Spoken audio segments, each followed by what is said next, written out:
Maths master एजी में स्वागत है और मैं आपका टीचर अमित जैन। आज मैं आपके लिए लेके आया हूँ क्लास 9th का chapter force and laws of motion. Second chapter है आपके पास फिजिक्स में, force and laws of motion. इसके अंदर हम आज टॉपिक पढ़ेंगे फोर्स।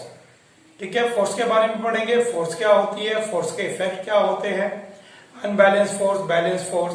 तो फोर्स के बारे में आज हम जानेंगे पूरा प्रॉपरली। चलिए टॉपिक शुरू करते हैं हम अपना फोर्स। तो सबसे पहले आपसे बात करते हैं फोर्स क्या है। फोर्स बच्चे के दिमाग में आया ताकत, ठीक है ना। किसी बच्चे के दिमाग में आया फोर्स, सर किसी को धक्का देना, ठीक है ना। फोर्स किसी के दिमाग में आया, सर हम करें वो भारी से भारी सामान हटा दिया, सर वो भी फोर्स है। सर हमने किसी चीज को खींचा, वो भी फोर्स है। तो फोर्स के बारे में कई चीजें दिमाग में आती है, लेकिन वेल डिफाइंड क्या है फोर्स। फोर्स को वेल डिफाइंड किया गया पुश और पुल, ठीक है ना।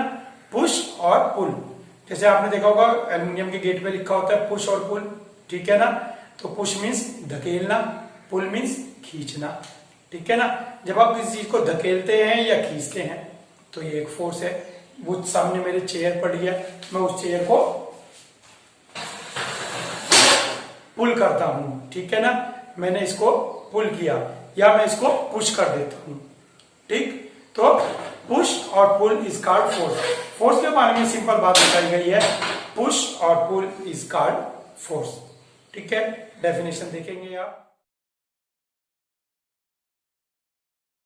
चलिए अब फोर्स की डेफिनेशन आपने देख ली। फोर्स की यूनिट क्या होती है, ठीक है ना। फोर्स की यूनिट होती है न्यूटन। अभी हम केवल फोर्स की यूनिट के बारे में जानेंगे, इसको हम एक्सप्लेन करेंगे आगे आने वाले टॉपिक में। फिलहाल आपके लिए इतना ही काफी है कि फोर्स की यूनिट होती है न्यूटन। तो आप यहां पे याद कर लेंगे, फोर्स की यूनिट होती है न्यूटन। अब देखते हैं इफेक्ट्स ऑफ फोर्स। फोर्स के क्या क्या इफेक्ट होते हैं। चलिए दो इफेक्ट तो पता लग गए, एक तो पुश कर सकते हैं हम और पुल कर सकते हैं, ठीक है ना। लेकिन फोर्स के जो है और क्या क्या इफेक्ट होते हैं। देखिए, आप कोई बॉल आपके पास आ रही है, आप उसको कैच करते हैं, आपने बॉल को कैच किया, ठीक है। कैच करके ही आपने उसको बॉल को रोक लिया, ठीक है। तो ये क्या था, ये फोर्स थी। फिर आपने उस बॉल को उठाकर बॉलर की तरफ उछाल दिया, बॉलर को आपने बॉल दी, ये क्या है, ये भी फोर्स है। तो फोर्स से दो बातें पता लगी कि it can stop a moving body. Force क्या कर सकता है, मूविंग बॉडी को स्टॉप कर सकता है। जो बॉडी मूव करती आ रही है आपकी तरफ, ठीक है ना, उसको आपने क्या किया, स्टॉप कर दिया।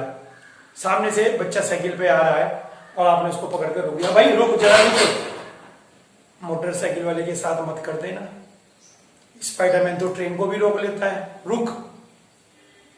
सब फिल्मों में होता है, ओरिजिनल में कुछ भी नहीं होता, ठीक है। तो फोर्स क्या कर सकती है, चलती हुई बॉडी को रोक देती है, ठीक है, और रुकी हुई बॉडी को चला देती है। फुटबॉल पड़ी, आपने किक, फुटबॉल गई, तो रुकी हुई बॉडी को चला सकती है। Force can move a stationary body, force can stop a stationary body या moving, sorry, force can stop a moving body, ठीक है। फोर्स मूविंग बॉडी को स्टॉप कर सकती है and can move a stationary body, और स्टेशनरी बॉडी को क्या कर सकती है, मूव कर सकती है। Force can change the shape of the body, ठीक है ना। इसकी शेप चेंज कर दिया आपने, बोतल को आपने उधर प्रेस किया, force can change the shape of the body. Force can change the direction of the body. क्या किसी चीज की डायरेक्शन चेंज कर सकते हैं, बिल्कुल सही। आपके सामने से बॉल आ रही है और आपको लगने वाली है, आपने उसको ऐसे कर दिया तो बॉल डायरेक्शन चेंज हो गई। बॉल आपकी तरफ से आ रही थी, डायरेक्शन चेंज। जो फुटबॉल होती है, फुटबॉल में तो होता ही क्या है, फुटबॉल में तो सारा ही खेल डायरेक्शन चेंज करने का है। बॉल की डायरेक्शन कभी इधर कभी कोई, सब अपने पैरों से फोर्सेस लगा लगा के बॉल की डायरेक्शन चेंज कर रहे हैं, ठीक है ना। तो आपने देखा होगा हवा में बुढ़िया का बाल घूम रहा है, कपास होता है वो, ठीक है ना, कॉटन बॉल होती है ना, घूम रही है, और आपने मुंह से क्या किया, एयर ब्लो की, एयर ब्लो मीन्स फोर्स लगाया, तो उसकी डायरेक्शन चेंज हो जाती है, ठीक है ना। तो force can change the direction of the body, ठीक हो गया। Force can change the speed of the body. आप फोर्स से स्पीड भी चेंज कर सकते हैं। कोई बॉडी चल रही है धीरे धीरे धीरे, तो आप क्या करते हो, तेजी से चल यार, तेजी से चल। और आपने उसको पीछे से फोर्स लगा दिया। दूसरा देखें, आप अपनी साइकिल या बाईसाइकिल या मोटरसाइकिल चला रहे हैं और पीछे से आपके हवा आ रही है बहुत तेज, तो आपकी स्पीड तेज हो जाती है। अब आ जाइए बारिश के दिनों में, बहुत तेजी से सामने से हवा आ रही है, आपने अम्ब्रेला ले रखा है, तो क्या हुआ, वो हवा की विंड की जो स्पीड है आपकी फोर्स को, आपकी चाल को अपोज कर रही है, आपकी स्पीड बहुत कम हो जाती है, आप बड़े संभल संभल के चलते हैं, आपसे चला ही नहीं जाता है कई बार, तो इवन हवा इतनी तेज होती है। तो फोर्स क्या करती है, force can change the speed of the, force can change the speed, ठीक है ना। फोर्स बॉडी की स्पीड को भी चेंज कर सकती है, बिल्कुल सही है, ठीक हो गया ना। तो फोर्स से आप ये भी कर सकते हैं। तो फोर्स के इफेक्ट अभी तक क्या पता लगे आपको, it can move a stationary body, it can stop a moving body, it can change the shape of the body, it can change the velocity of the body and it can change the direction of the body, ठीक है। तो इन पांचों point को आप देखें।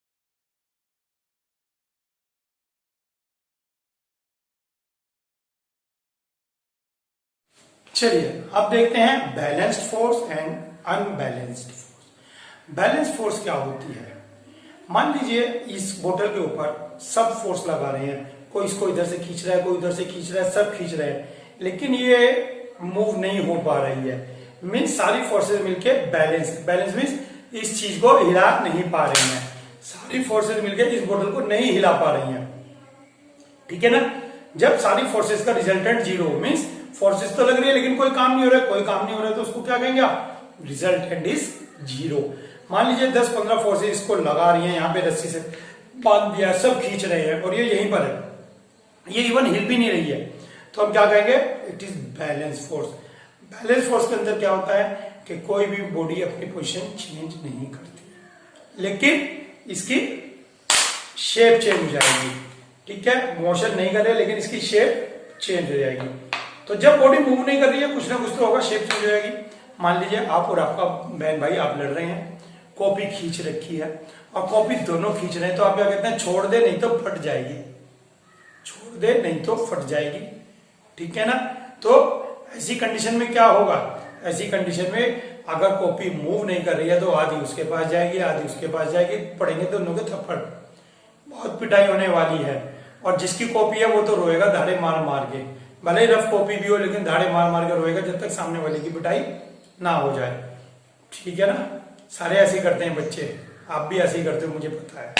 लेकिन balance force में क्या होता है कि there is no motion, only shape changes, कोई मोशन नहीं है, शेप चेंजेस, क्लियर हो गया। तो balance force when resultant of all the forces is zero, सारी फोर्स जितनी भी लग रही हैं उनका रिजल्टेंट क्या है, जीरो, इसको कहते हैं बैलेंस फोर्स। देखिए बैलेंस फोर्स की डेफिनेशन,